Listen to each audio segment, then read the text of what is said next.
The Babylon Project was our last best hope for peace.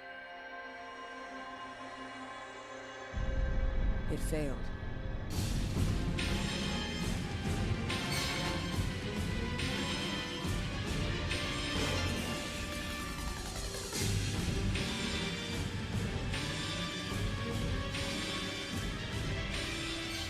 But in the year of the Shadow War, it became something greater.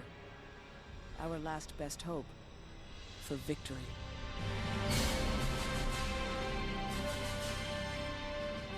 The year is 2260. The place, Babylon 5. Hello and welcome to Chats, a television podcast, Season 6, Chatzylon 5. My name is Alan, and in breaking away from Earth, we have begun a difficult and uncertain journey, and none of us can see its end. But our cause remains a just one. That truth honors and sacrifices our fallen comrades who have made the ultimate sacrifice so that we may carry on the work that is ahead of us. We are gathered here today to honor the memory of their names. Hamilton, Rodriguez, Spinelli, Zig, Osterman, Massey, Cooper, Kim, Hindari, Nagashima, Leeds, Magellan. Hey, man. Hi. I'm dead. Fucking dead, I'm a bro. dead person now. Honestly, goals, you know?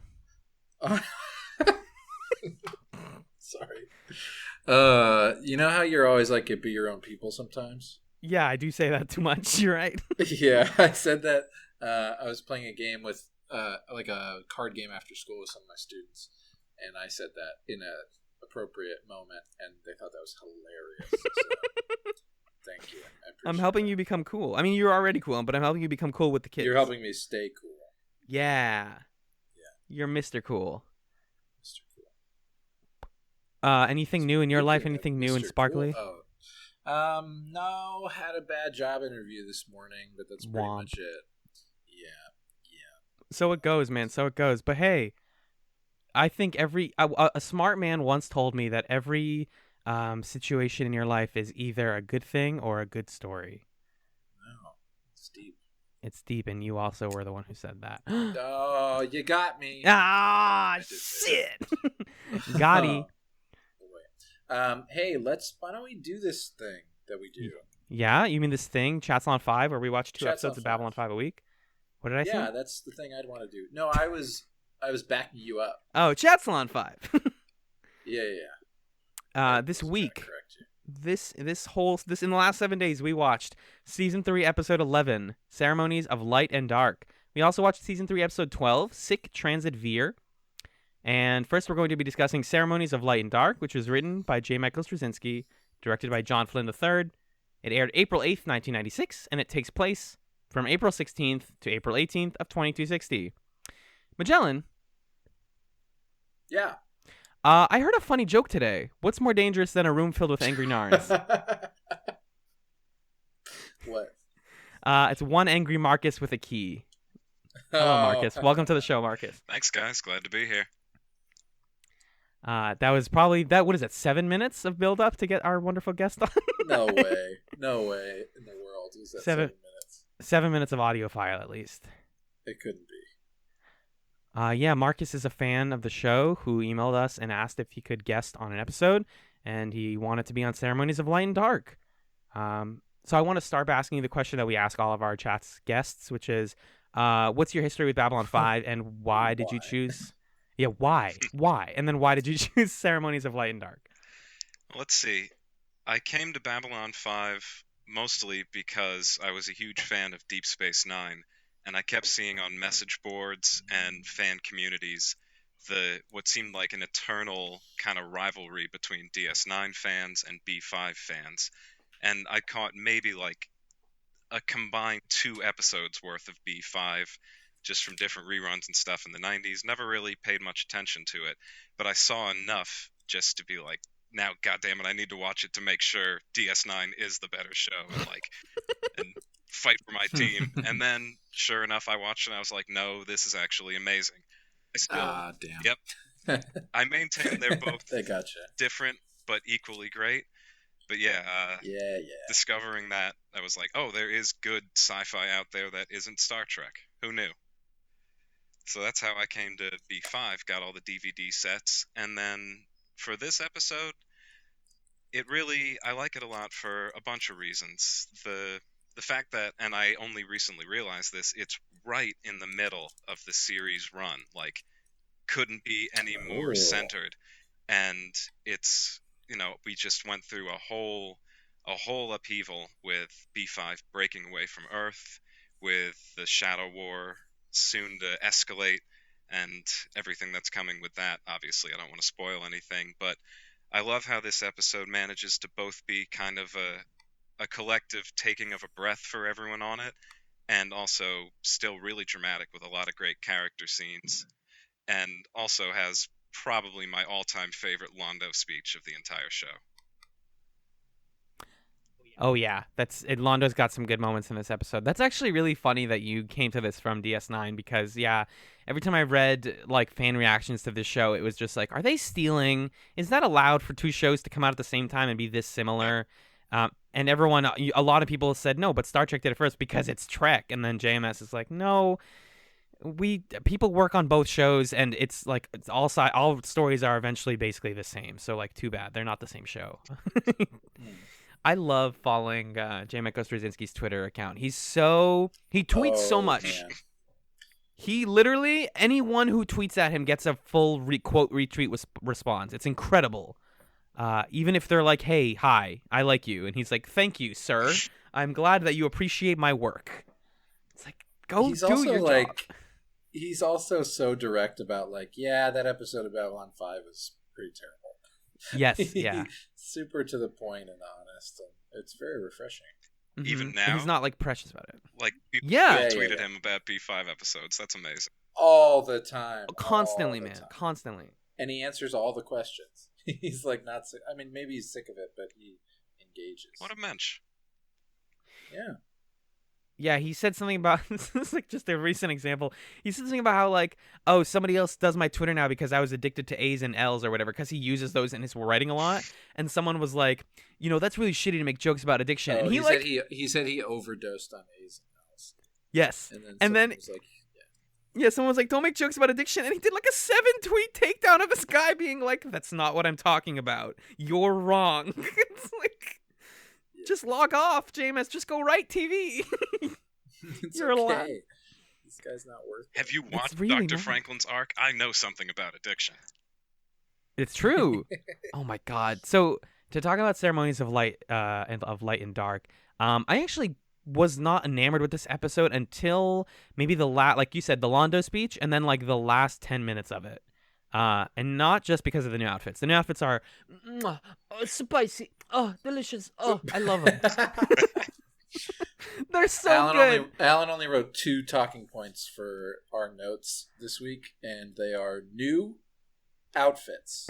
So the 2 things he wanted to talk about. There is nothing more exciting on a sci-fi show than when they get new outfits. Yeah, are you kidding me? Second place is new haircuts. That's true. It's really why Garibaldi is your favorite, is because you get a new haircut every season. Yeah, he's always getting a new hair situation. I can't stand his current hair, actually. Like I'm fine with him being kind of bald, but the little, like you mentioned the little rhombus up front, and I can't stop noticing it. Yeah. He's got a shitty rhombus in the front of his hair. Whatever, Jerry Doyle, whatever.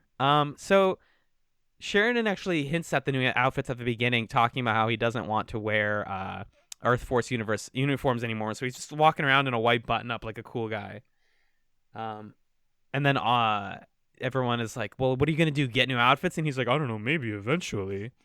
And then a sniper takes aim at him just to give us like the thumbnail for the episode, and it's like acquiring target, and it's this like dumb green filter sniper bullet crap. Marcus Cole is back. I'm curious, Marcus, what do you think about Marcus Cole? Yeah. I've always liked the guy. I never had a problem with him, but I see, looking back retrospectively, how some people would. It's kind of like when you're introduced to him young enough, or coming in doe-eyed and without all the like, oh, this guy's such a stereotype or whatever. I always thought he did the roguish kind of Strider meets Legolas thing really well. So he was in Oh. top form this episode, as far as I'm concerned. That's the hill I will die on. Marcus Defender to the death. The Marcus Defender, and it's Marcus himself. Wow, great. I'm glad. If someone's going to do it, you have to do it. Keeping it real. So the scene that I referenced in Magellan's title is honestly, in my opinion, kind of unnecessary. To just have Sheridan, Franklin, Ivanova, and Garibaldi leading a memorial for the fallen soldiers with like sad trumpet and like this long listing of all the names. I don't know, guys. I just like we know people are dying on the ship all the time, and that conflict keeps happening. Did we need a memorial scene? I think it's just that it feels oddly placed in the pacing of the... Like, it feels like a kind of fade to black end of an episode moment, as opposed to, like... I don't know. I guess one thing that is interesting about it is that it's Sheridan agrees to wear his uniform again to it for the last time. So there's something to unpack there around, like, what is it that he's holding on to from his military identity and this kind of, like, 21 gun salute moment. Those things still matter to him. And if you look at it from that perspective, it makes sense where it's placed in the arc of this episode. It just isn't really... In that reading, it isn't really about like the people who are dying, which feels a little morose, I guess. I don't know. So it's not necessary, but I think that if one of the arcs of the episode is like we're getting new clothes, in that arc, it matters. Right, like the how and why of them getting... I think it's a little strange, though, that Sheridan has this like attachment to military pomp and circumstance, considering the big deal they made about him giving up his title to the test. Right. And season. I think the role of this scene is to complicate that. That he talks to Ivanova in the second episode about like maybe you're not totally over being a military person, and I think. In that way, this is valuable because it shows us that it's not just something he can rip off his shirt and toss away. That at the end of the day, he's still a military man and he still believes in those traditions, for better or for worse. He's just trying to figure out how those traditions look now that he has separated himself from the organization that was his life up to this point, basically. Right, like what does he stand for? Considering like there was also that scene where the Agamemnon, I think it was the Agamemnon that attacked, and then he's like, oh shit, I can't attack my old boss. And it's like, yeah, we are getting a Sheridan that is at conflict with his devotion to his title and his understanding that he needs to abandon things like that in order to be a good leader. So I guess that makes sense why we get this whole memorial in the case of Sheridan's development, but it's like, yeah, they're using the death of soldiers to tell us that like Sheridan is gonna be complicated with his feelings about military. There was that, and I also think too, even though they didn't explicitly state it, that it was probably in the same way that he went and, despite Garibaldi and Ivanova's objections, he went and walked through the Zocalo and like the main area to show people that he's still there, that there's still some sense of normalcy. This ceremony too, or the memorial, was probably the same. Like, hey, your allegiances now are completely called into question. We haven't forgotten about you. We're still going to honor your sacrifice and what you did. You're still soldiers, and we're all in this together. Like, I can see how that would be expected of him, and the people who were there would really appreciate it. Right, there's still an empathy in holding this ceremony to be like, you died working for Earth Force, but now that we don't anymore, your death still matters, and we still appreciate your service. Yep. That's a great point, actually. It's a hard pivot from that scene into Londo meeting with Lord Rifa, which is exciting and thrilling. I love that pivot, though. Yeah, it's a good pivot. It's just like, hey, were you worried about this whole like Rifa still working with Morden thing? So was Londo. You're on the same page as a character for once. Isn't that great? this moment's amazing. Is this part of what you were talking about, Marcus, It's with your like single favorite? scene, yes. Yeah. Uh, Basically to summarize, Londo is frustrated and worried that Rifa is still working with the shadows, tells him to stop. Rifa says that they can get him the position that he wants in Centauri government and eventually help him take over the world, just like Pinky and the Brain. Londo says, "All right, well, if you're not going to listen to me, then you're gonna listen to me. I half poisoned your drink. I put half of it in your drink, and then So cool. yeah, and if you don't, and it's like, he drags it out too. He drags out this reveal of like, I poisoned you, but it's not going to kill you now. It's going to kill you when I decide that it's time to kill you. But you can't turn it back anymore. You've already basically died." Relishes in it. Oh, and then the beautiful line of ending it with "to your health, Lord Rifa." Like, oh, just eat shit. Londo Scott, is this a face turn? I think this is a face turn. I think Londo wants to be good again. I've been burned before, man. I don't know. I don't know. I feel it's like I shouldn't give him another chance, because he literally committed genocide. It's like But he feels bad about it. Right. No, he's done unforgivable things. That's true. But it seems like it's still all grounded in he's putting the Centauri first before everybody else. And he wants the Centauri to continue because he wants his legacy to continue. So he's not there yet, totally selfless and virtuous in the way that Vir is. So I'm tentatively optimistic, but Londo is still not really reckoned with his fatal character flaw, even in this moment. Well, which is his ambition, you mean? His ambition, I think his selfishness and his belief that like protecting the Centauri and leading the Centauri to victory is more important than doing what's right. That's a good point. Yeah, and this threat is very, like I've mentioned before, very Game of Thronesy. Like I'm ready to kill you if it means that I can get what I want, and which is like basically what Rifa's doing. It's just that Londo is doing it from another direction.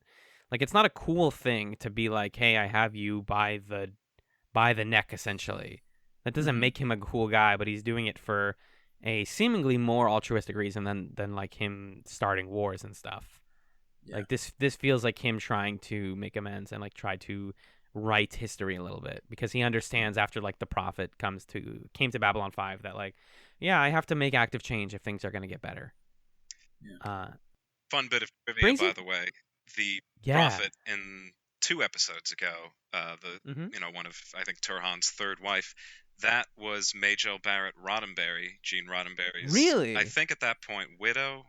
I think he was dead then, and also the voice of the computer in all of the Next Generation and like the subsequent ones. So someone, I think, had mentioned that casting another Star Trek member on B5 was sort of an olive branch to them, and I feel like this too is the same. Wow. He died in 91, I believe, so he would not have been alive for this. But yeah, that's fascinating. Yeah. I know Majel Barrett like was brought on for a couple of different shows. And then obviously Walter Koenig, same thing. Walter Koenig being a semi-major character in this series. That's really nice, though. I didn't know that. I don't know. I really like this Londo scene. It starts coming into question, like, this thing that's always been spinning around in my head as we get into like the saddest stuff in Babylon 5, which is like, is this show ever? How does it become hopeful again? Because especially that Sick Transit Vir is just like a very unfortunate episode for our favorite boy, which we'll talk about. And then Ceremonies of Light and Dark is like, we want good things and we want to improve, but it's hard to get there. And I think that was like my thesis of this episode is it's showing the labor that comes with improving your situation in life. Because the ceremonies that are being referred to partly are Delenn saying that she wants to hold a... What is the name of the ceremony? Does anybody have the name of the ceremony down? It's just like a rebirth ceremony. I don't remember the exact name of it. She had him in Bari word for it. I didn't write it down. I should have. It's okay. The ceremony that she's having is basically like we're all gonna open up to each other reveal some honest truths and sacrifice something. I thought it was so funny when she was telling Londo. She and Lanier were telling Londo all the parts of it. Oh yeah. And this bayou is a she good was time, like- yes? yeah. Good impression.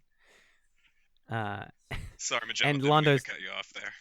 Oh no, that was great. You're always good. And then he's like, "Oh, it doesn't have like alcohol and women, so I don't know if it's a good time. Those are the only things I know are objectively good times." And of course, since Delenn is saying a good thing, people want to kill her. That's how this goes. Those assassins with the sniper rifles plan to kill her. They're like comical serial killers. I really didn't like this meeting of the serial killers, of the assassins. I mean, there's like the one guy who's just deadpan singing the Bone song. So dumb. What? What? So dumb. The head bone's connected to the neck bone. And then he ends it with like, "And so God is great." Hear the word of the Lord. Like, what? Yeah? Babylon 5 has a problem with villains. It like doesn't have good villains lately. At least it's like One-off- minor villains. Yeah, like one-off episode villains are really bad. Like the one with the guy who had the bomb switch. Yep. And Sheridan put the comm in his butt to go talk to him or whatever.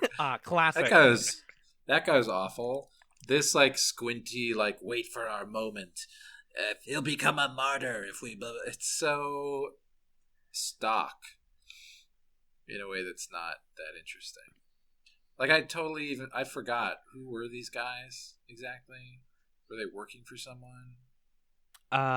They were former Night Watch. That. Oh, okay, sure. All right. Basically being like, we don't like that you disbanded Night Watch, and also they're racist because they're like, we need to get rid of all these aliens. Yeah.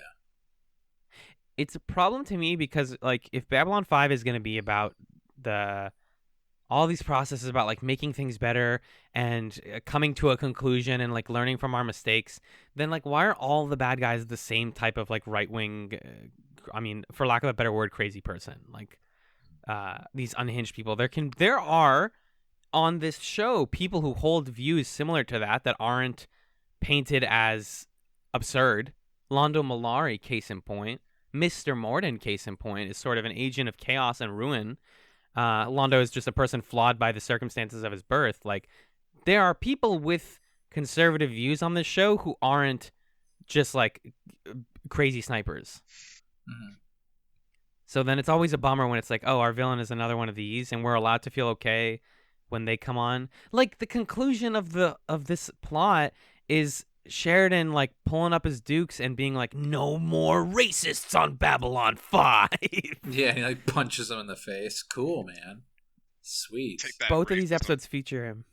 Exactly. Take that, racism. Both of these episodes feature Sheridan ending it by punching the guy in the face. Like, stop. Yeah.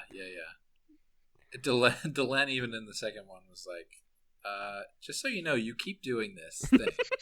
And that's gonna be bad later. Yeah. And this one, it's like he's starting to get a little bit unhinged because he's like, this keeps happening. I don't want to see you guys on here anymore. And like, hey, Sheridan, I don't want to see them on here anymore. And sometimes punching bad people is okay. But also, like, figure out a better thing to do. This is going to keep happening if you don't make bigger changes.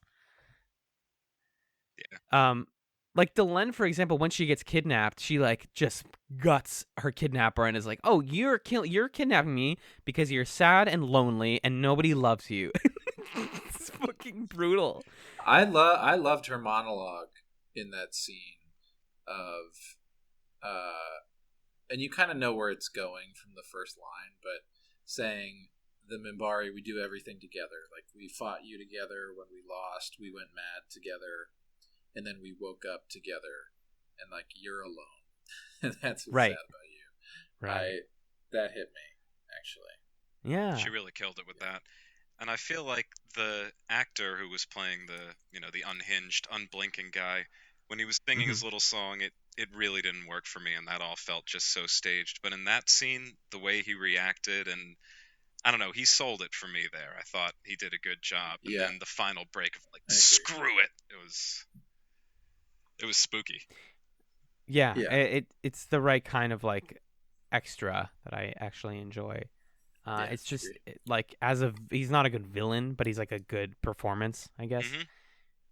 Um, Yeah, like that guy could have done a lot with a better. exactly. Nobody is going to make the knee bone song scary. No person could do that. He does all of it. He does the whole song. Well, he kind of stops at the hip. He's jumping all over the place and like, yeah, you get the idea. Let's fade the commercial. Yeah, and then he gets to the hip. Exactly. There's a bunch of people rescuing Delenn. Then there's this weird scene where Marcus beats up a bunch of tough men, and Lanier is like, "Hey, back the fuck up!" And then he holds Marcus up by his throat. Lanier's a badass. And then, Lanier, what are you doing? Lanier says he loves Delenn and he's gonna tell her. Oh, I was waiting for this. No, Lanier, stop! No. I really wanted the show to leave this like an unspoken truth forever. Right. It's fine the way it was. Don't say anything about it.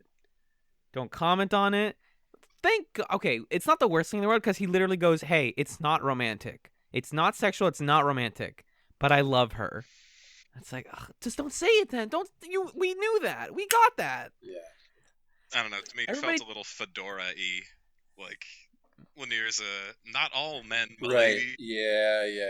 My love is pure and more. Like, you're not fooling anyone. Yeah, And he I'm says I'm gonna follow her and protect her forever. and she's gonna fall in love with some other man. Maybe his name is Sheridan, but I'm not gonna say it. But like, ultimately, I'll never leave her side. It's like, good, Lanier, no. They keep taking away the men that we love and making them bad. This is the tragedy of Babylon 5. And you guys, on multiple occasions, had mentioned, like, man, isn't it great that Lanier is ride or die for Delenn, and like, there's no ulterior motive or nothing perverse. Yeah, it's like platonic and like a devotion. It's respect. And he does say that, but the fact that he's saying it, Marcus Cole is like, all right, buddy. Yeah, sure. Okay, that's not weird. Promise. Yeah.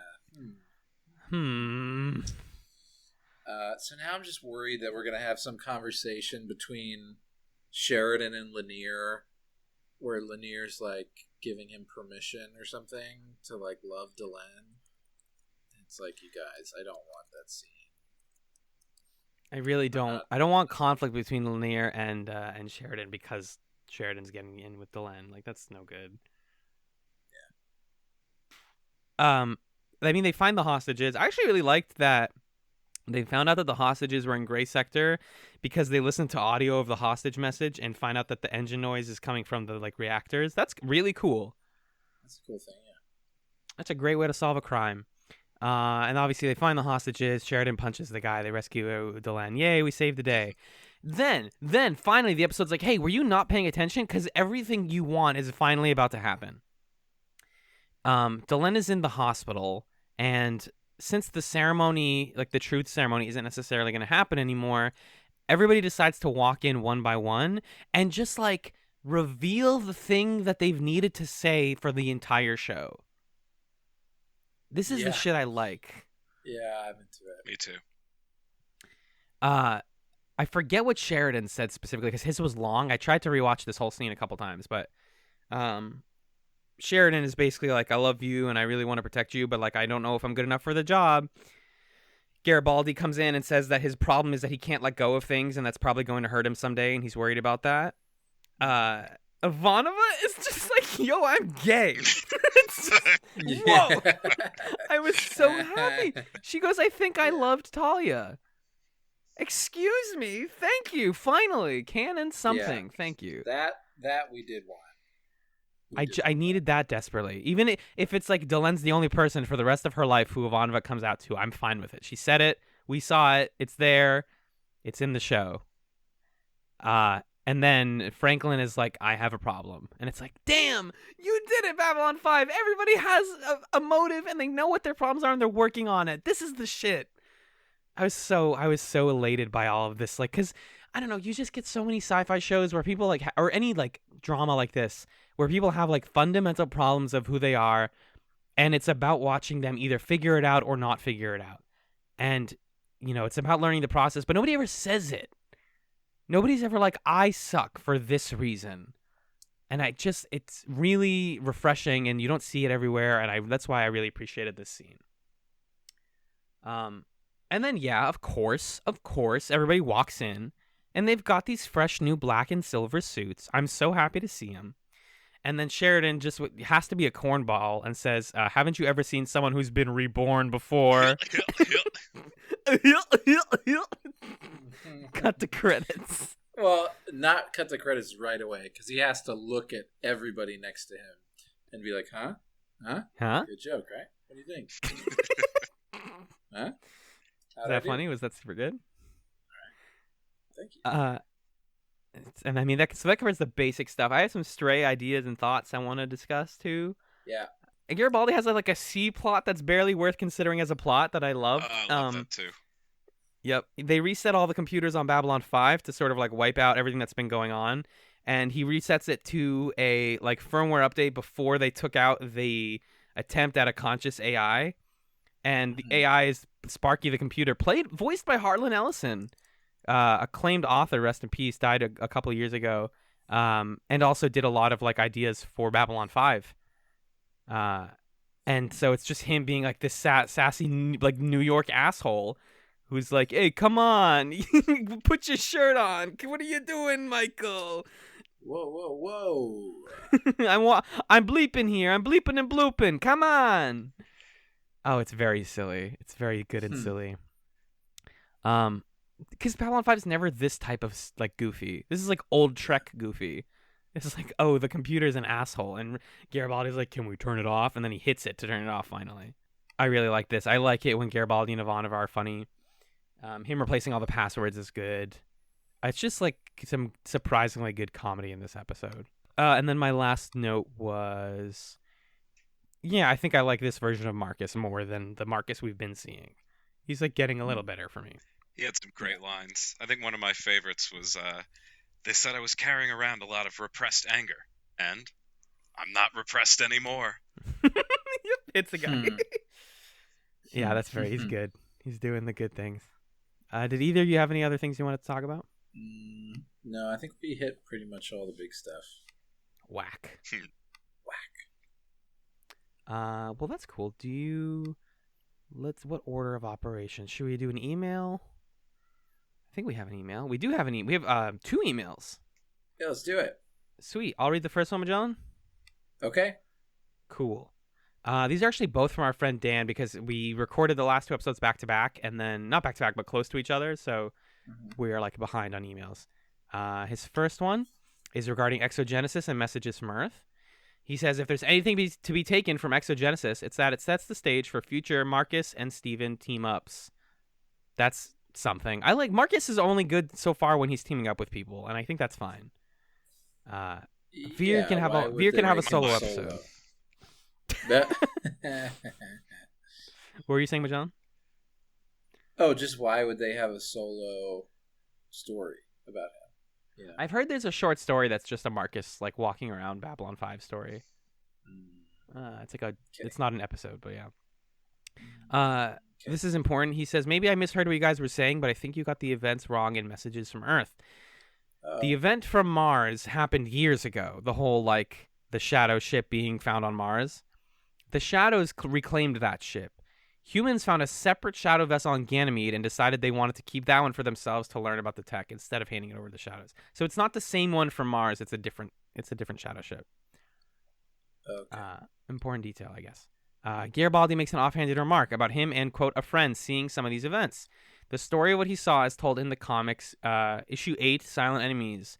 The friend, this is a minor spoiler for the comics, was Jeff Sinclair. But I'm guessing that Garibaldi didn't bother to say that in something in front of Dr. Kirkish, who he didn't even trust. Garibaldi and Sinclair got marooned on the surface of Mars, and while making their way to civilization, they came about this dig site. Mostly what he saw was that Psychor was performing medical tests on people involving organic tech. I don't recall if it's ever said, but I suspect these people were being tested to see if they'd be compatible with the ship. You know how people need to like schlorp into the ship to use it. Another one of those threads that gets left dangling is that we see that one of the test subjects was Talia Winters. I I suppose this unofficial trilogy seems like it in hindsight. Messages from Earth in a Vacuum seems pretty standard fare on its own. It certainly is the more standalone of the three. I'm glad your viewing order fell such that you'll get Point of No Return and Severed Dreams back to back because they do the heavy lifting. Agreed. No matter what you feel about Sheridan and Delenn, I love the scene of the White Star with the rain. While it's true that it created this little thing that they could bond over, I also like the bigger implication that for multiple races, the sound of falling rain is considered soothing. That's nice. That's very nice. And then he gives me credit for asking what else is Delenn not saying, because he'll put this out there with zero context. Delenn is not saying a lot, which is very scary. Cool, sweet. Boy. Sick. All right. And then we have another email from Dan about, this is from our most recent episode, right? Yes. Okay. Point of No Return and Severed Dreams. Dan says, I think that maybe that Garibaldi table flipping scene suffered a bit from too much build-up. Agreed. Before the scene actually happened, it seemed like there were multiple scenes of people talking about how crazy it's going to be, and the actual scene wasn't going to live up to that. I wasn't a fan of Sheridan's interpreting orders scene myself. Between the general's intentionally weird reading of the lines and Sheridan's replaying of those lines, it just never sat well with me. By that point, I'm not even sure I needed a scene where a general was essentially giving Sheridan permission to revolt. It seemed like a done deal at that point. All I'll say of both Jakar and Londo's motives is that they're both really complicated. It's hard to know how pure any of their motives are. I think that they both want to do what's best for their peoples, and I also think that they both hold feelings that they may be at odds with, or that may be at odds with the betterment of their peoples. I don't think that they fully grasp what they're after, so it's going to be tougher for us to guess at it at this point. I love Delenn's "If you value your lives, be somewhere else" speech. That's the one where she's like, "I'm about to shoot you out of the sky. Yes. Be big boys." Yep, exactly right. But the one thing that always bugged me about that moment was that she came rolling in with the White Star. One of the few tactical advantages they've had to this point is that nobody knew what this new ship was or who it belonged to. Delenn blows that advantage by popping in with it and declaring, "It's mine, y'all." Now the Shadows know, and within the context of this episode, EarthGov now knows who blew up their base on Ganymede. Clark can now say it was the Minbari attacking an Earth settlement. I didn't think about that, but yeah, doesn't seem like a great choice. Sometimes this show seems to promote the idea of, if you're doing the right thing, then you're allowed to do whatever it takes to achieve those goals. But fortunately, I think that with all the big actions that fall into that category, there's always a point down the road where someone asks, okay then, what is right and what makes you the... Okay then, what is right and what makes you the arbiter who decides that? This is Babylon 5. By definition, every decision, both good and bad, tends to blow up one way or another. In fact, I would argue that, quote, "my decisions are, by definition, the right ones," is a very Vorlon way of thinking. Yet when you think on it, they created this army of light, and now things are starting to go off the rails. Yet, where has Kosh been while all of this is going on? As far as episode summaries go, they're going to start to get quite spoilery. That's just the nature of the beast. But generally speaking, I think you'll be okay to read the next couple of episode summaries that you'll be watching, or have Magellan look over them first and make a determination. But you've reached the point where the story has hit the ground running, and there's no escaping that. And that's from Dan. Thank you, Dan. Yeah, I this is another thing I like to ask, especially with a show like this where we haven't watched all of it. Marcus, you have watched all of this show, correct? Yep, multiple times. So this, to me, Ceremonies of Light and Dark felt like a pseudo filler episode, and I've been told over and over again that like season 3 is the end of filler, season 4 0 filler, all plot. Is that accurate? Yeah, I'd say so. There's a little more. Dan actually had hinted at one more episode coming that's kind of a stinker in season 3, but the B plot at least redeems it. For the most part, though, yeah, we're out of the filler woods. Is it the Londo one or whatever with the very long night? I'm not even. No, that's season 5 actually. Season 5 has some filler too. Season 5's a whole different animal. I won't give anything away on that. Right. I figured season 5's a bit of a mess, from what I understand. That's cool though. I really like. You like season 5? You said? I do.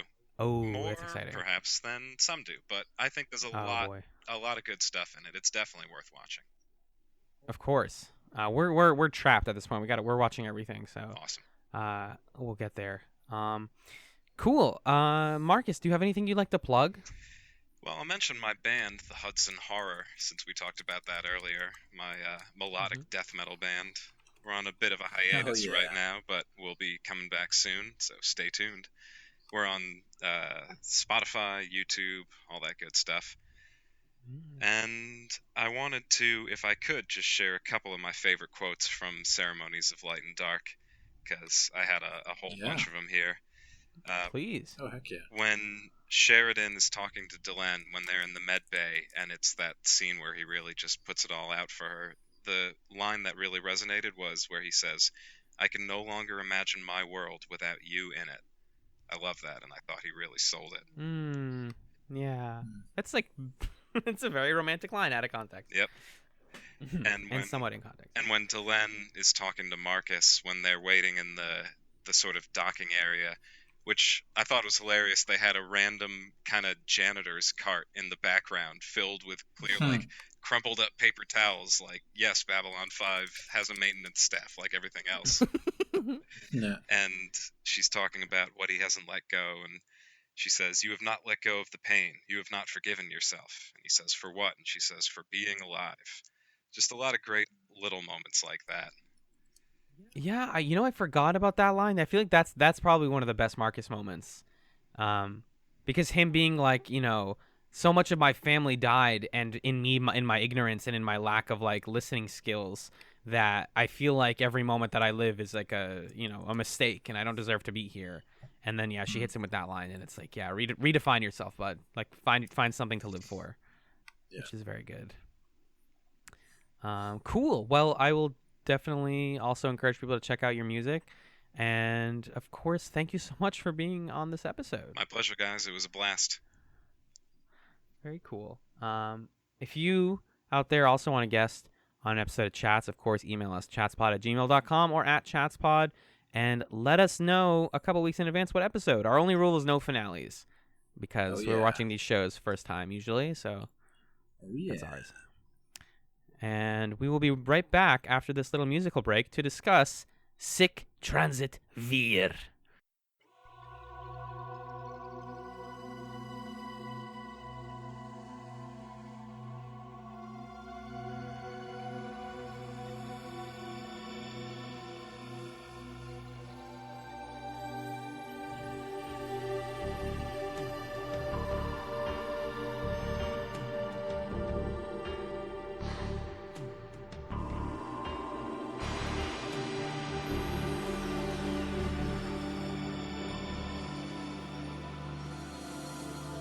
Welcome back to Chatzylon 5. The second episode we watched this week was Season 3, Episode 12, Sic Transit Vir. Sic Transit Vir. It was written by John Wilkes Booth Michael Straczynski, directed by Jesus Trevino. It aired on April 15th, 1996, and it takes place from June 30th to July 5th of 2260. Alan, you're still here. I am. What happened in Sic Transit Vir? Did you intend for that to rhyme, Magellan? Yes, I did. I tried to rhyme, and now I'm going to stop. Whoa. Whoa. Did you do the credits? You did the credits. Yeah. They were hilarious. Yeah, classic. I made a great joke. In this episode, Vir Koto is suddenly the center of attention as a marriage is arranged for him. Trouble is that he has to hide from her the fact that he's been smuggling Narns out of Centauri space. Magellan, what did you think of Sic Transit Vir? This was the horniest episode of Babylon 5 God, shit. I've ever seen. Shit. Super horny. It means thus passes Vir. in case you were Oh, wondering. yeah. Because it's sic transit gloria mundi is the original phrase. Okay. Thus passes the glory of the world. Interesting. Why? Why is that the title? The phrase was used in the ritual of papal coronation ceremonies. So he's the new pope. Oh. If you read about world history, then you learn about what they're hinting at in the plot. Vir's gonna be the pope, everyone. Buddy. Wow. Thanks. He's not gonna be the pope if he keeps on smooching ladies like this and using his single penis, but maybe all 6 penises. Oh my god, I forgot. You're right. No, I'm sorry. Earlier I was like, Magellan, no, it's not that horny. You're so gross. Blah blah blah. You're right. He's talking about his 6 dongs. Name a hornier episode. It starts with Ivanova having a dream where she's naked. Okay? Horniness point number 1. I mean, hey, the feet lover has logged on. The first thing they open on is her feet on the bare floor of CNC, and I was like, wow! Babylon 5. Right. They pan up. What else horny is happening? Vir has a wife, and she smooches him and says that she wants for their night to be an anarchy of pleasure from which he may never recover. So, another point in the horniness department. Mm-hmm. John Sheridan asks Delenn if he can see her, and then she tries to be funny about it, and he's like, no, I want to see you by candlelight tonight. Oh, God, Christ, Sheridan. They nearly kiss. Ivanova sees them nearly kiss, and then that scene ends with Sheridan having a devious, horny grin. Bruce Vir Fox, literally you're asks, married. Sorry. Vir literally asks Ivanova, hey, what do women like in sex? So, I could write you a 5-paragraph essay about how this is the horniest episode of Babylon 5. And for that reason, I love it. Sorry, I'm reading about Bruce Boxleitner's wife over here, who he's being unfaithful to in these episodes. You're right. You're not wrong. Not only is a lot of it sexual stuff, but a lot of it is like specifically recounting comedy and sex jokes that they've made before, like Ivanova walking in on 2 people kissing, or being like walking in on an awkward situation. That's happened before. Vir being adorable has happened before. It's all like just we're spinning our wheels in a good way, actually. That naked Ivanova dream. There's 2 like side plots that I don't think are like plot-wise important, but feel symbolically very important. I think we got an email early on that was like, pay attention to all dreams on this show. Even as gags, pay attention to the dreams. Ivanova basically says that this naked dream of hers is a manifestation of her fear of being unprepared. That's like also the 101 psychoanalysis of what a naked dream is like, I didn't come prepared to the thing that everyone else came to. Fun Alan story. In I think 1st grade, my family didn't have, I don't know if we didn't have like a working voicemail box or something, but we never got the message that photo day was canceled at school. So I came to school in like a full, like dress shirt and pants and like a tie, and then found out that not only was it not photo day, but we had gym class. So I had to do gym class in a suit and tie. Oh. And I never dressed up again for photo day. That's a nightmare that I've had. Yep, that's a real life. That's a life that I've had. And so she has that dream. Also, Londo. This isn't a dream, but Londo has this whole thing about how there's bugs in his room, and so it seems really inconsequential. He's like stabbing the gigantic bug with his sword, and it's like he's so annoyed by it. I think they're going for a sloppy like Macbeth thing. Like the bloody hands kind of thing. Sure. Where he's being like overwhelmed by the evil that is like consuming him, that he himself has created, and he feels disgusted by it and how it's encroaching on him.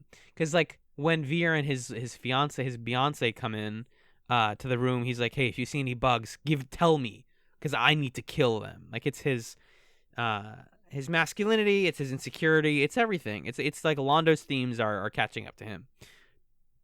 It's not handled that well. It's not like developed at all, but it's just like, yeah, if that's what they were going for, then I get it. The important stuff on this episode is what Stephen Furst and Vir are doing. Speaking of horny, Vir's fondling the throne on Centauri Prime when we start the episode. Oh, yeah, yep, you're right.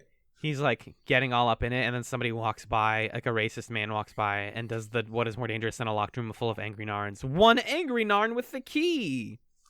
Who was that guy? Was he he wasn't the Emperor. No. He was just some guy. Yeah, he's just some guy. I liked that in this scene he was like, "Did Londo help you write your book report?" We could tell. Your ideas are good enough on your own, Vir.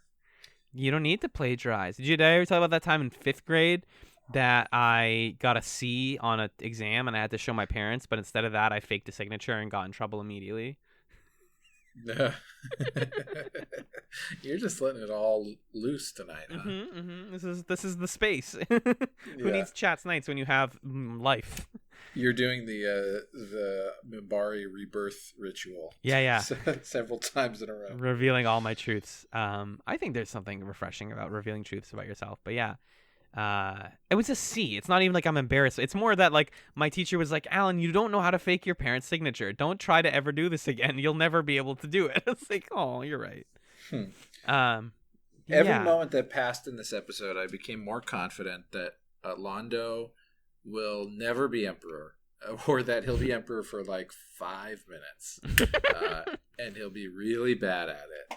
And then Vir will be like the best emperor the Centauri have ever had in their whole history. Yeah, the actual A plot of this episode does solidify that. Like, Vir has morals. He cares about people. He's empathetic. He knows how to get what he wants. Like, he is good emperor material. Yeah. Londo just wants the shiny suit. And is good at killing bugs, I guess. The bad joke that they do the cold open on is the guy's like one angry Narn with the key, and then literally Vir goes into the next room and goes to it's a room full of Narn. There's like 20 Narn just being like, "What's up? What's up? We're kidnapping you." They really take a long time before they tell us what that was. Yeah. Vir's just alive in the next scene. It doesn't really make sense. Yeah. And then that Narn is coming to kill him. And you're thinking, did Vir murder a room full of Narn on his own? What happened there?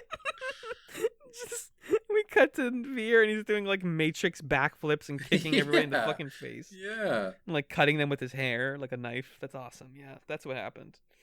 Yeah, they don't really do anything with that. I feel like this show is getting sloppy with its end of cold opens, just being like, oh, no, just kidding. Yeah, I mean, eventually, I guess we find that it's linked with Vir doing his whole Schindler's List thing. Yes. Which was pretty heavy-handed reference. But I thought he was taking them from the Narn homeworld. Or no, is he taking them from Centauri Prime? It's either Narn homeworld or Centauri Prime. Hold on. I guess it makes more sense if he's taking them from Centauri Prime, because that's where he was. Right. But it wouldn't make sense if he was taking them from the Narn homeworld for them to go to B5 via Vir. Thank you. I was going to say it. Thank you. Via Centauri Prime. That doesn't make sense. Right. Yeah, his whole Schindler's List thing, we figure out very quickly, is that he's getting a bunch of refugees from the planet and putting them on B5 and then finding them medical help, finding them their family, finding them identification, and then finding them, like, he doesn't say finding them jobs, but he basically means it. He's like, and then we send them somewhere to live life. Yeah. But I actually like that they don't say that, because then I would have been like, is that success, Vir? Is like, good, we got them work, because that is what people who receive personality death get. It's like, we took them in, we saved their lives, and we gave them a job, and we made them a new person. And it's like, no, he's not doing that. He's just letting them live. And he even says like he sends them off to other planets. He's not like bringing them all just to B5 to take up space. He's like, yeah, I'm sending them to be safe, which is good. I think that's a like altruistic thing that he did not have to do, and he did it for a good reason. Like, this is an objective good. Yeah. They are worried that he might be getting assassinated because the report comes in. So the way he's doing this again, this episode does a great blending of like silly with serious. He has a fake identity, Abrahamo Lincolni, which good job. Which Ivanova finds and then like asks to speak to him, and he reveals that he is Abrahamo Lincolni, who he only has so that they can get identification and get on and off of the planet. He reveals why he did it, and when Ivanova looks into it at the end of the episode, she brings everyone together and says, yeah, all 2,000, and like really sells it. She's like, 2,000 people that you signed papers for are dead, and that's why people want to kill you. And it's like, how do you feel? We cut to commercial, and it's like, wow, how do we feel about Vir? That's a really good cut to commercial, by the way. Yeah. We come back, and he's like, none of them are dead. I wrote that because I think he says, like, the Centauri don't care about dead Narn. They care about living Narn. So if they're dead, it's fine because they won't be tracked. They'll just be ignored. It'll be like, wow, bummer. My thing with this plot is I couldn't tell if it was trying to get me to think that Vir was bad now or what. I think it's more, like we were saying, it's more Vir is trying to do things. Like Londo last episode is trying to do things by talking to Rifa and being like, no more shadow work. But Vir is saying, like, my time on Minbari Prime allowed me to directly make changes to the relationships between the Narn and the Centauri, which is a good thing. Yeah, I'm saying, like, the moment where Ivanova's like, you killed all these people. I just always wonder with plots like this how much we're expected to believe that for a moment and question, like, oh, could Vir have done this? Because I don't question for a second. Like, I know that that's not what's going on. Right. I don't know if it's us questioning, like, is Vir secretly trying to kill Narn? I think it's more like maybe Vir tried to do this and didn't realize that they died. I see. Yeah. And okay, that's plausible. That's the worry. It's like, oh shit, I didn't know they were gonna die. I thought I sent them to be safe. But him knowing makes him competent and leader worthy in a way that I think that's what they're going for. I think. Yeah. I agree. And so this ties back into his whole fiance plot, which is kind of important. Londo introduces Vir to the woman who is betrothed to be his wife. My wife, Lindisti Drusilla. This is a really strange performance out of Lindisti, the actress who plays her. It's so robotic to the point where I thought the reveal was that she was going to be an android. You know what I mean? She's just like, I would love for you to be a part of my life forever, Vir. I love you so much. And I would like... It's very, like, slow and deliberate and rhythmic. And she's just like, I would love to put your penis, or 6 of them, inside of me. That would be pretty sick. Yeah. It's not. I mean, I was expecting, that something's up. Yeah. And I was like, okay, Londo's got some game here. At first I thought nothing was wrong. And that the tension was going to be what he was saying at the beginning of, like, I wanted to marry for love. And then she's like, by the time that we hold our bond underneath the starry whatever she said, it will be for love. And he was like, oh, Kerlinda, whatever her name is. Lindisti. Lindisti. Such a bad name. It's really not a good name at all. So at first I thought it wasn't anything. And then as it went on, it's like, okay, is she an assassin? Yep. Or is she working with someone to try to get Vir to hate the Narn? Or what is it? Yeah. For me, the order was similar. It was like, maybe things are okay, and this is a plot about Jesus Christ, about Vir, like, learning to love. What the fuck, dude? What the fuck? I messed up. Fuck. The two best boys. About Vir learning to love. Yeah. Then I was like, oh, he's gonna learn to love, and then the Narn are gonna kill her. That's how this goes. It's gonna be like, I finally accept you, Lindisti. Oh! And then she dies. And then that becomes a reason that that's what I was worried about, is that he would start to, like, hate the Narn. Yeah, he'd have a perfect reason. well, not a perfect reason, but he'd have a reason to do that. And then, yeah, by the end, you're like, oh, she's not cool. This is fine. Like, what this is, and unfortunately this is like a fact of Babylon 5, is it has a problem with, like, women coming from other places onto the ship and falling in love with people. Basically, every character on the show so far has had somebody like that. Franklin, Sheridan multiple times, Sinclair, Ivanova, Londo. Yeah. I'm, like, waiting for Zach Allen to have a girlfriend at this point. It's all a of them big come and problem, go. Yeah, sorry. No, go ahead. All of them come and go. All of them exist just to, like, propel the protagonist. It's not even just a male, because, like I said, Ivanova has had, like, men and a woman motivate her. It's like, it just, like, I've come to expect these plots. Like, of course this lady's not gonna make it and is never gonna come back, and something bad, either something's gonna be terrible about her or she's gonna die. These are the only ways it goes. It's a bit of a bummer, if you ask me. Also, if you'll allow me to continue down this, like, pretty fair-headed criticism of the plot.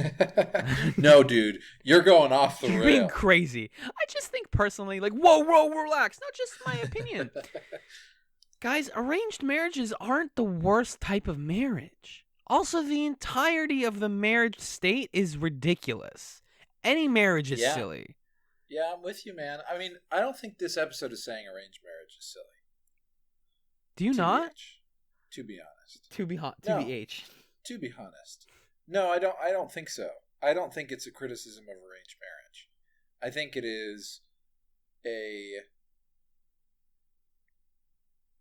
I think what it's a critique of is, like, racism. Obviously. Yeah. Obviously. Oh, yeah. And I think it's more just about, like, thinking about what does it mean to be compatible with someone and to build a relationship with someone. And, like, what does it mean to try to find love when you fundamentally disagree with, like, your society, you know? Mm-hmm.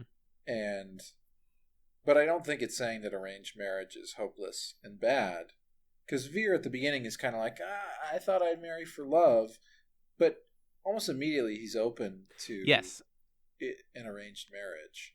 Right, because she explains to him, she's like, yeah, it's arranged, but, like, everything people have told me about you is good and objectively, like, something I want in a partner. I think I love you. Do we need to go through years of figuring out what I already know, or can I just tell you I know it now and we can make this happen? Like, why rush? Why take it slow? Yeah. I also think the conversation the two of them have at the very end when she's leaving is a pretty good sort of, like, analysis of this relationship. So Vir finds out later in the episode that the Narn aren't actually there to kill him because he didn't actually kill anybody. They're there to kill her because her dad's a racist and he raised her to be super racist and hate the Narn. And she has grown up completely desensitized to language that dehumanizes the Narn entirely. Not only that, but she's desensitized to murdering them. Yeah, the scene, like, I texted you being like, oh, she's racist. That's so funny. Literally, like, hard cut a minute later, she's like, hey, Vir, look what I brought you. It's a tied up Narn. He's still alive. Here's the knife. Go at it. It's hard at first, but then it gets easy. Just go stab him. And it's like, ugh.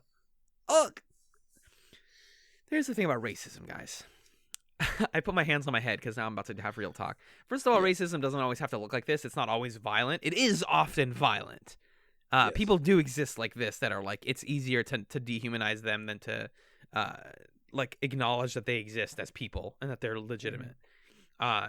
Their job as Centauri nobles is way easier if they think that the Narn are just objectively gross and smelly and bad and war mongering. I think the value of having this plot with Lindisti, did I get it right? You did. Good job. Hey, is that the only Centauri we've really met substantially are Centauri who are in the leadership of their society. Mm-hmm. And thus, they have a perspective on this hatred of the Narn is kind of something we believe, but also kind of something that we have constructed to serve our own purposes. Maybe Londo believes that the Narn are a lesser species, but if he were to really interrogate that and really think about the experiences that he has had with Narn, he probably knows somewhere inside of himself that that's not actually true. Right, because he's met them, he's lived with them. And like, he probably sees Jakar as an equal of his. Mm-hmm. Even if he would never admit that, that's probably how he feels about Jakar. Lindisti is a Centauri who does not have that leadership perspective on why it is that leaders of Centauri society are continuing to feed into this hatred and dehumanization, or whatever you'd say for aliensization of the Narn. So we see what it looks like for a normal, like a typical Centauri person to talk about the Narn. Mm-hmm. And that helps us to contextualize what it is that's so different about Vir and who he is. And helps us to realize that it's not Londo who is like the exception to the Centauri. That's the standard, actually. Bad. Yeah, it's actually Vir who's exceptionally empathetic for a Centauri. And that is deeply tragic. Yeah, that's such a great point. And I think, like, remembering that we criticize Londo for being so owned and for being so, like, conservative and hateful, but, like, he has a moment later in the episode where they're talking about all the dead Narn, and he says something like, why would they try to kill Vir? Like, Londo, do you have any idea what they would have, like, what Vir might have done? And he just says, like, the Narn are, like, do they need any reason to kill? They're already killers. Which is, like, he says it so easily because he's barked it so many times. I'm starting to think he doesn't believe it anymore, maybe. Same. I'm starting to think he's performing that. I agree. And it's just spending time, like you said, spending time on the ship and spending time with Vir. It's like, yeah, I know what I'm supposed to say here, and I know how I'm supposed to fit into this group dynamic, but, like, I don't, whatever. He doesn't actually have to hate all Narn like this. But like you said, Lindisti has no reason not to. She's lived her whole life rich and happy. Yeah. And she has never had any reason to meet them. I think then it's actually a good conclusion to this when she leaves, and Vir is like, oh, this actually really affected me. He's like, maybe when you come back you'll change. You just need some rehabilitation. And she just politely smiles at him and says, like, you need rehabilitation, Vir. You're the weird one. Everyone tells me, oh, he's a little bit flawed. He's got some problems with empathy, but he's going to work on it. And it's like, yeah, I mean, like, yes, Vir, you shouldn't marry somebody whose views differ so much from yours, but isn't there, like, if you actually loved her, wouldn't there be some level of you that could get past part of that? And doesn't it feel a little bit parentalist or, like, superior of Vir to be like, you need fixing? Do you know what I mean? Bro, what? Buddy. Talk to me. She wanted him to slaughter a guy. And she's done murders. No, this isn't like I was raised Jewish and you were raised Christian. I know, but we need to respect each other's religions. This is like she wanted him to do a murder. I hate crime. I hate murder. You can't. I don't think we can really draw a lesson about, like, relationships from this one. I don't think that's what this one is. She's no good. And he is at least attempting to be kind and be like, oh, if you could, like, get yourself, your morals straight, maybe we could talk. But right now, she's like, I'll wait for you. And he's like, maybe don't wait.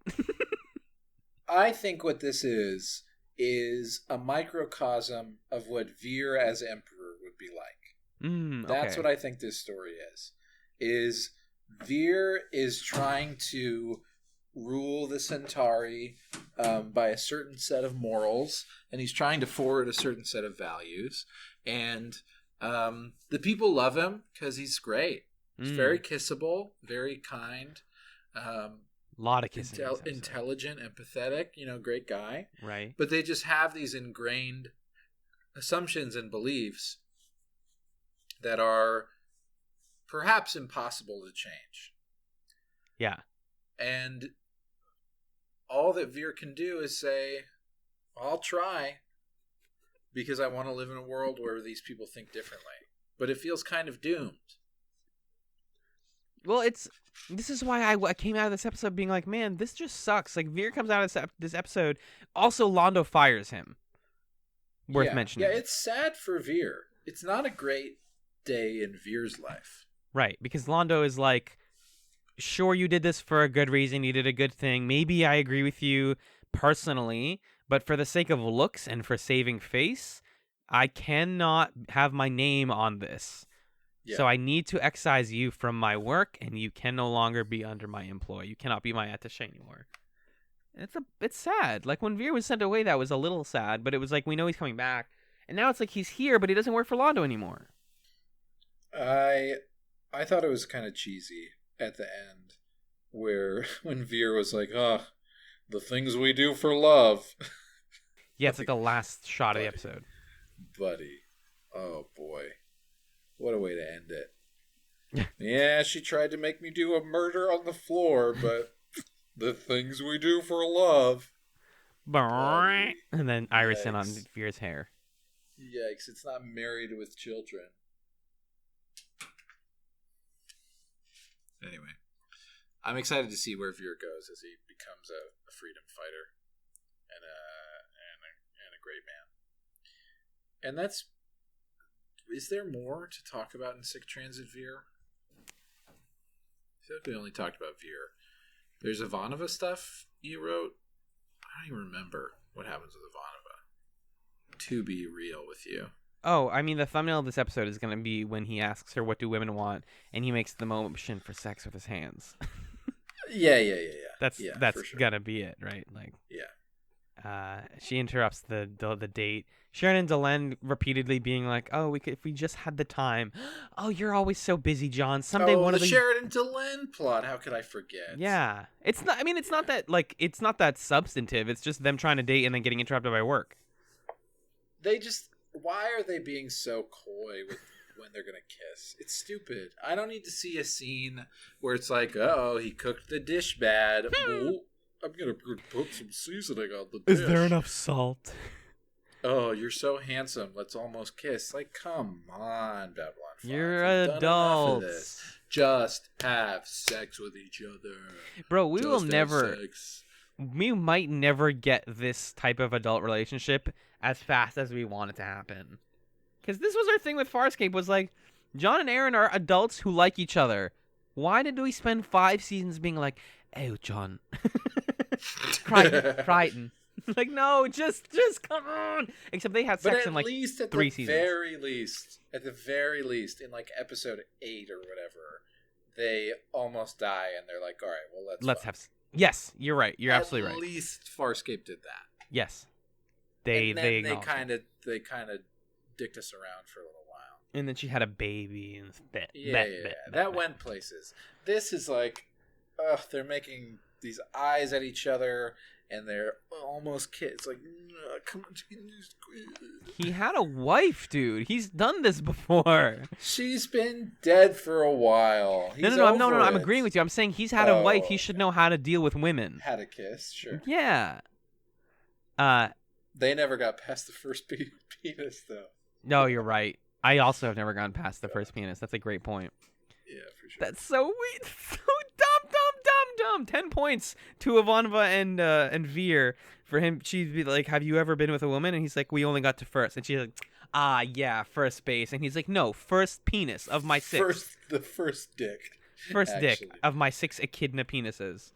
How many penises do echidnas have? How many penises do echidnas have? I know they have several. I want to know exactly how many right now.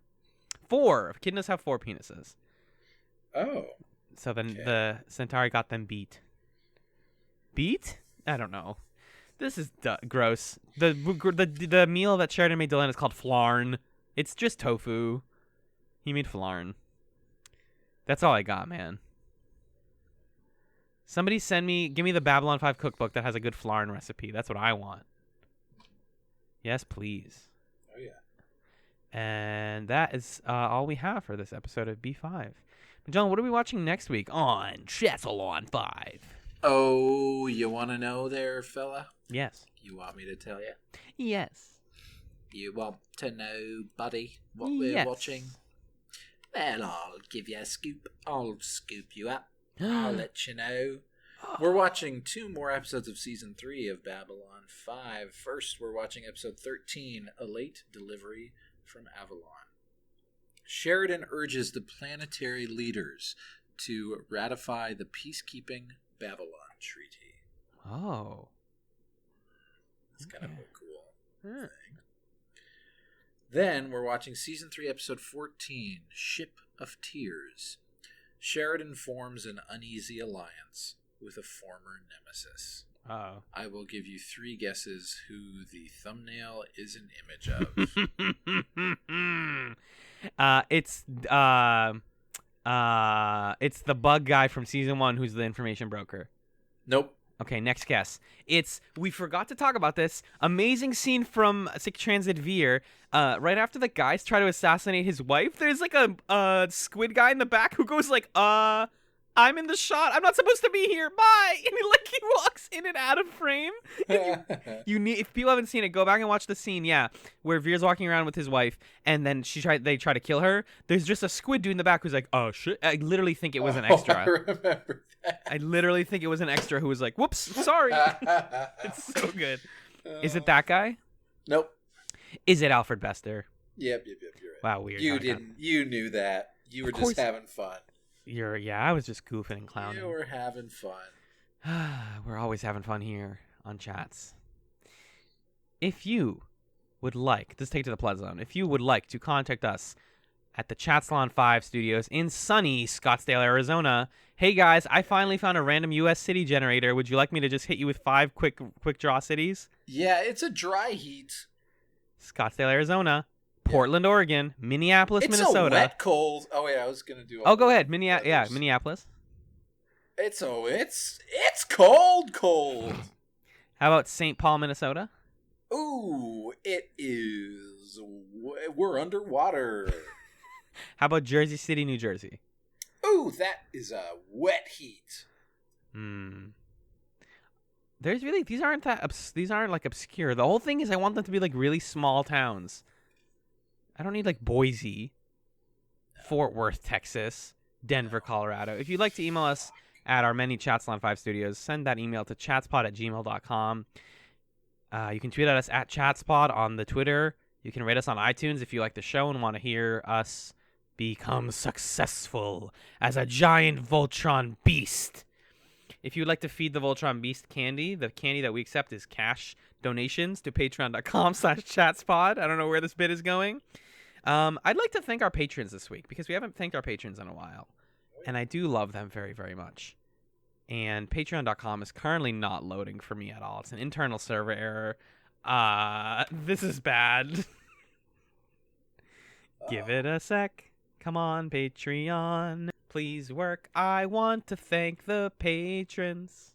It's back. Thank God. That was actually scary for a moment. Yeah, you should back us at patreon.com/chatspod because you can support the show you love and help us make it. And you can also get at $2 a month commentary chats where John and I watch films. We've been getting into the weeds. This month we put out our March film, or we put out the film for March. We watched Kung Pao Enter the Fist. Is it Enter the Fist? Baby. Yep. That was really interesting. If you think you're too old for like silly, funny voices, you're probably wrong. Because it turns out funny voices can still be very funny.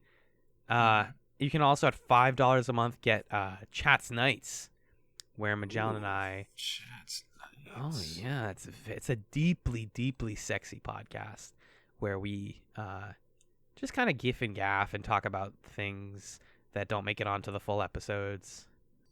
Thank you to all of our current patrons. Jonathan Flynn, Kat, guest of this episode, Marcus Hedwig, is also a patron. Yeah, Marcus.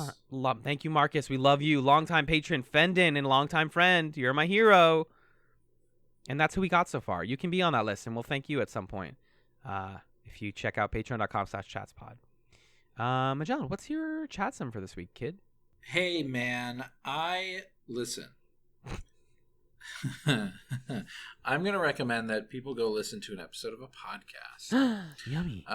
There is a television podcast out there that watches episodes of the hit show, the TNT show Leverage.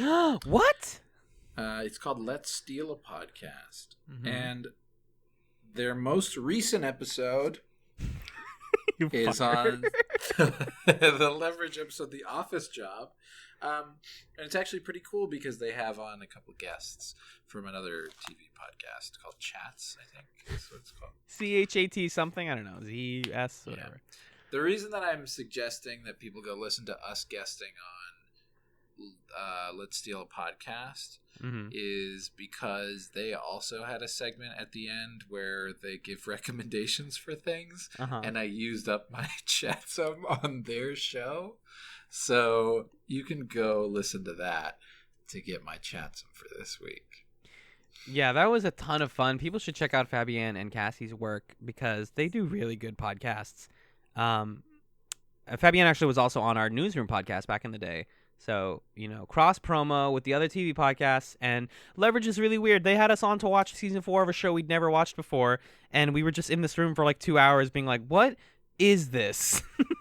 Can you tell us? And I had a ton of fun on that. It's fun. If you want us to be on your podcast, please don't hesitate to hit us up. We would love that. But we're a package deal, baby. We are absolutely a package deal. You get both of us or none of us. Yeah, unless you pay me. What? I'll split it with you, bro. Oh, sweet. Sick. Yeah, listener, I won't split it with him. What? What? Majority? Oh, no. Oh, no. This is me vamping because I haven't thought of a chat sum for this week. Bro, I'm sorry. Bro. There's this great episode of Leverage called The Office Job. That new Quelly Chris album shreds. How about that? Go listen to that. All right, sure. Well, Quelly Chris did an album at least a year or two ago with Jean Grey, his partner. And his favorite X-Men character. And yes, and he's a rapper. She's a rapper. They do good work. He just put out a solo album, which is called, I think, it's not called Obamacare. There's a song on it called Obamacare. The album is called, Spotify is loading as quickly as it possibly can. The album is called Guns. The album's called Guns. It just came out. It's got some beautiful music on it. It's honestly pretty chill. It's like, it is rap, but it's got some really like relaxing songs on it, and like Box of Wheaties. And I don't know. Sometimes you just I've been trying to get back into music now that I'm like catching up on podcasts. So peep that. Get cultured. Live your life. Chats. Yeah. And thanks for listening to this episode of Chatzylon 5. Peace.